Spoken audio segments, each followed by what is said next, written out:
Shalom saudara kasih Tuhan. Puji Tuhan, hari ini kita dapat sama-sama mempelajari firman Tuhan. Topik yang kita mau pelajari hari ini berjudul perasaan marah. Setiap kita pasti pernah merasa marah, bukan? Dan mungkin juga di antara kita ada yang mendapatkan julukan yang disebut sebagai pemarah karena terlalu sering marah ataupun terlalu gampang naik darah, terlalu gampang marah kepada orang lain. Nah, terkadang juga kita bisa menyesal setelah kemarahan kita yang meluap-luap. Mungkin ketika waktu kita marah, kita mengatakan kata-kata yang tidak enak didengar, ataupun melakukan sesuatu yang menyakiti orang lain, sehingga akhirnya kita menyesal akan perkataan ataupun kelakuan kita. Dan sering juga kita di dalam gereja juga sering diajarkan kita nggak boleh marah, kita harus panjang sabar, kita harus bersabar, tidak boleh marah. Nah, tapi apakah sebagai umat Kristen kita tidak boleh marah? Mari kita sama-sama melihat ke dalam satu ayat firman, yaitu di dalam kitab Efesus pasal 4 ayat 26. Apabila kamu menjadi marah, janganlah kamu berbuat dosa. Janganlah matahari terbenam sebelum padam amarahmu.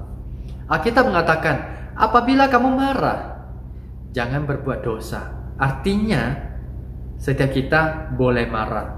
Karena kemarahan itu merupakan suatu ekspresi dari emosional kita. Banyak dari kita menganggap marah, kalau kemarahan itu adalah mungkin dengan perkataan yang keras, ataupun perkataan yang gak enak didengar, bahkan memukuli seseorang itu karena orang tersebut marah. Tetapi saya mau beritahu saudara, dengan suara yang lebih keras kita mengatakan sesuatu ataupun bahkan memukul orang, itu hanyalah sebuah ekspresi kita terhadap kemarahan kita. Nah, marah sebenarnya itu adalah ketika orang lain telah melewati batas kita, orang lain telah menyakiti kita, dan itu merupakan satu batas kita untuk melindungi diri kita sendiri. Jadi sebenarnya rasa marah itu adalah seperti sebuah alarm yang mengingatkan kita bahwa orang tersebut telah melampaui batas kita dan membuat kita merasa marah. Nah, untuk kemarahan sendiri tidak salah, karena setiap kita punya batas tertentu. Yang membuat kita menjadi salah ataupun berdosa bukan kemarahan kita, tetapi reaksi kita ataupun respon kita terhadap kondisi yang sedang kita alami. Bagaimana kita bereaksi terhadap orang yang telah melampaui batas kita, itu yang membuat kita menjadi dosa. Jadi bukan karena kita marah yang membuat kita berdosa ataupun bersalah. Nah, terkadang jadi sebenarnya Tuhan sudah menyediakan segala sesuatu yang baik buat kita. Tuhan menyediakan keluarga yang baik buat kita. Tetapi terkadang karena kemarahan kita yang membuat keluarga kita jadi hancur. Tuhan memberikan kita sebuah pekerjaan yang bagus, tapi kadang juga karena kemarahan kita sehingga kita tidak cocok dengan rekan kerja yang lain, dan akhirnya mungkin juga bisa menyebabkan kita kehilangan pekerjaan karena kita jadi tidak ramah. Nah, itu yang menjadi salah bagi kita yang marah. Untuk marahnya sendiri itu sebenarnya tidak ada dosa ataupun tidak ada salahnya, tetapi ekspresi kita pada saat kita marah itu yang menentukan kita apakah kita berdosa atau salah atau tidak. Nah, di dalam kitab Yakobus pasal 1 ayat 19 dan 20 di situ mengatakan, hai saudara-saudara yang kukasihi, ingatlah hal ini, setiap orang hendaklah cepat untuk mendengar, tetapi lambat untuk berkata-kata, dan juga lambat untuk marah. Sebab amarah manusia tidak mengerjakan kebenaran di hadapan Allah. Jadi kemarahan kita itu tidak bisa mengerjakan kebenaran di hadapan Allah. Terkadang karena kemarahan kita itu yang membuat kita melenceng dari rencana yang telah Allah tetapkan di dalam hidup kita. Seperti yang tadi saya katakan tentang Tuhan telah memberikan kita keluarga yang baik, keluarga yang bahagia.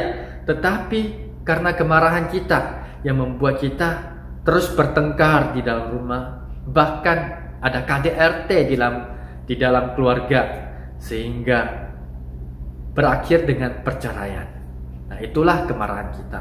Nah, di dalam ilmu psikologi, kemarahan kita, marah dari seseorang itu ada 3 jenis, yaitu ada namanya aggressive anger, yaitu kemarahan secara agresif. Jadi ketika orang melampaui batas, saudara dengan berani langsung menegurnya atau mengatakannya kepada orang tersebut.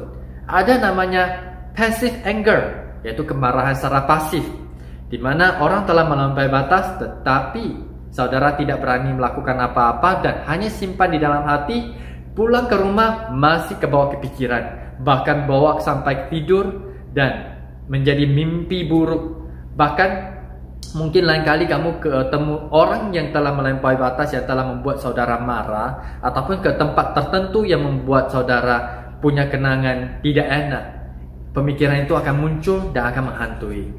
Nah, ada satu lagi namanya passive aggressive anger, yaitu pasif tapi kemarahan pasif tapi agresif juga, di mana saudara itu mungkin tidak punya kekuatan apa-apa, tidak punya keberanian apa-apa untuk menegur orang yang telah melampaui batas saudara, yang membuat saudara marah. Tetapi saudara dengan mengata-ngatain dengan hal yang lain untuk menyatakan kesalahan orang tersebut, ataupun dengan sengaja menyerang orang yang membuat saudara marah dengan cara yang lain.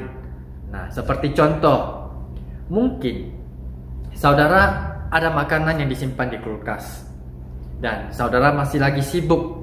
Terus saudara pergi menyibukkan diri dengan pekerjaan saudara. Tahu-tahu waktu balik ke rumah ataupun ke kantor, makanan di kulkas itu diambil dimakan orang lain dan saudara nggak ketemu. Dan saudara tanya siapa yang ambil, tidak ada orang yang menjawabnya. Dan akhirnya saudara mengetahui ada seseorang yang makan makanan saudara tapi dia tidak mengaku.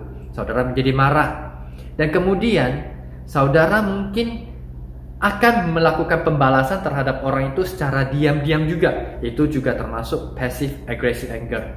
Itu biasa terjadi pada orang yang mungkin dia udah marah tapi dia tidak punya power ataupun kekuatan, ataupun dia lebih rendah daripada orang yang membuat dia marah, sehingga dia itu harus melakukan dengan cara lain.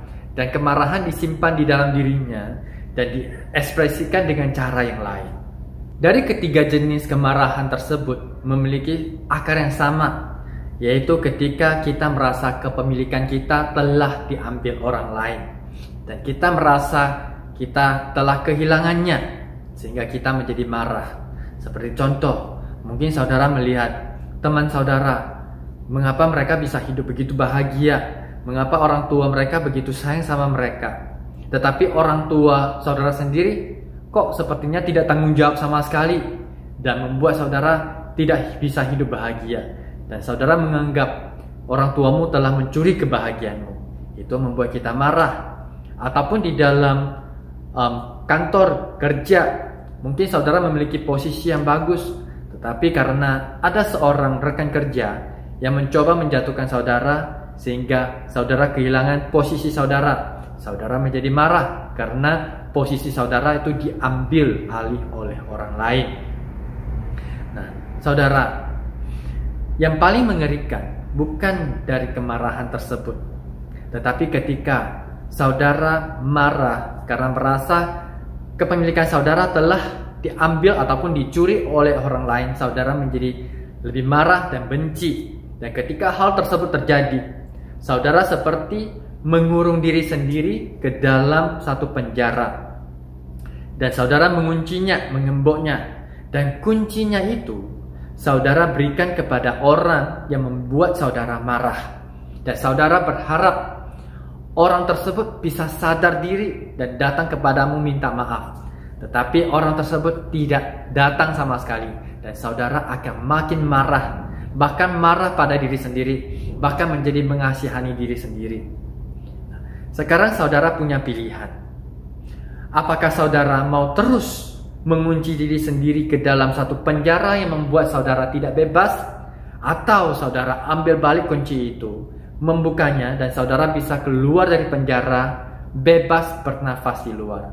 Karena terkadang kita mengharapkan orang yang membuat kita marah itu bisa sadar akan kesalahannya, tetapi ternyata orang tersebut tidak sadar sama sekali, tidak meresponi sama sekali, dan kita sendiri yang makin down. Hidup kita di dunia ini tidak terlalu panjang. Mungkin ada yang bisa hidup sampai 100-an tahun, tetapi banyak juga yang hidup sampai 20-an tahun, belasan tahun sudah meninggal. Sekarang pilihan saudara, apakah saudara mau terus merasa marah dan akhirnya menjadi benci, kepahitan, atau hari ini saudara mau mengambil satu keputusan? Keputusan ada di tangan saudara. Mari kita renungkan, apakah ada sesuatu yang membuat kita marah, ataupun ada seseorang, bahkan orang tua ataupun atasan, bos di dalam kerja, ataupun juga rekan sepelayanan, bahkan pendeta, gembala juga. Apakah ada seseorang yang membuat saudara marah, termasuk juga pasangan hidup saudara? Mari, hari ini kita telah mendengar kebenaran. Apakah kita mau terus menyimpan kemarahan ini yang membuat kita terpenjara terus? Yang mungkin dari luar orang lain melihat kita fine-fine aja, gak ada masalah, tetapi diri kita yang tahu sendiri apakah kita benar-benar fine di dalam hati kita. Saudara ambil keputusan. Hari ini saudara memiliki kesempatan untuk mengambil balik anak kunci itu dan membuka penjara saudara, atau saudara mau terus mengurungkan diri di dalam penjara itu dan tidak ada orang lain yang tahu, hanya saudara yang tahu. Mari kita sama-sama datang kepada Tuhan.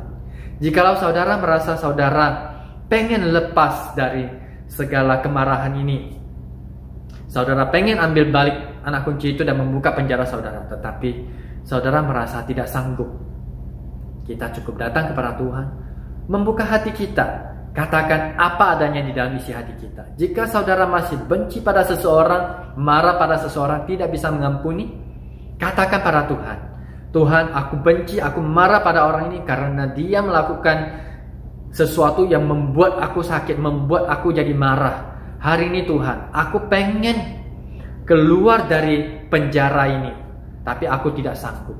Minta Tuhan berikan jalan, minta Tuhan berikan solusi. Saya percaya ada kuasa Tuhan yang akan melawat saudara. Akan ada kasih yang luar biasa yang akan turun dalam hidup saudara, yang akan melelehkan kekerasan hati saudara, membuat saudara itu bisa mengampuni ataupun bisa keluar dari penjara yang selama ini memenjarakan saudara. Ini adalah waktu saudara kepada Tuhan. Saya percaya Tuhan punya rencana indah bagi saudara. Jangan karena kemarahan kita sehingga kita menyimpang dari rencana yang telah Tuhan siapkan bagi kita. Mari kita sama-sama datang kepada Tuhan dan kita berdoa. Bapa, terima kasih buat hari ini Tuhan. Tuhan, Kau tahu setiap isi hati kami. Engkau tahu setiap pemikiran kami Tuhan. Di dalam kehidupan ini Tuhan, kami menghadapi berbagai macam persoalan. Kita menghadapi berbagai macam orang. Mungkin ada orang yang mencoba untuk mencelakai kami sehingga kami merasa terluka. Mungkin juga karena kesalahan kami yang menjadikan fatal dan kami kehilangan yang seharusnya kami miliki dan membuat kami menjadi marah. Bapa, hari ini Engkau tahu semuanya. Roh Kudus, Engkau yang selidiki hati setiap orang, selidiki hati setiap anak-anak-Mu Tuhan. Biarlah Tuhan, hari ini kami bisa keluar dari segala sesuatu yang memenjarakan kami Tuhan. Biarlah kami bebas di hadapan-Mu untuk dapat berjalan di dalam anugerah-Mu. Biarlah hidup kami dapat memenuhi panggilan-Mu dalam hidup kami Tuhan. Biarlah hidup kami dapat berada di dalam rencana-Mu Tuhan. Bapa, bagi setiap kami Tuhan yang tidak sanggup, tidak mampu untuk keluar dari penjara tersebut, hari ini juga Tuhan, Engkau sendiri yang keluarkan kami. Tolong kami, berikan kami hati yang mau untuk dapat berjalan bersama dengan Tuhan. Engkau tahu setiap sakit, setiap luka yang kami alami Tuhan. Hari ini juga Roh Kudus, Engkau sendiri yang membalut setiap luka dan Engkau yang akan memulihkan kembali. Terima kasih Tuhan. Kuserahkan setiap kami ke dalam tangan Engkau. Hanya di dalam nama Yesus, mari kita sama-sama katakan, Amin.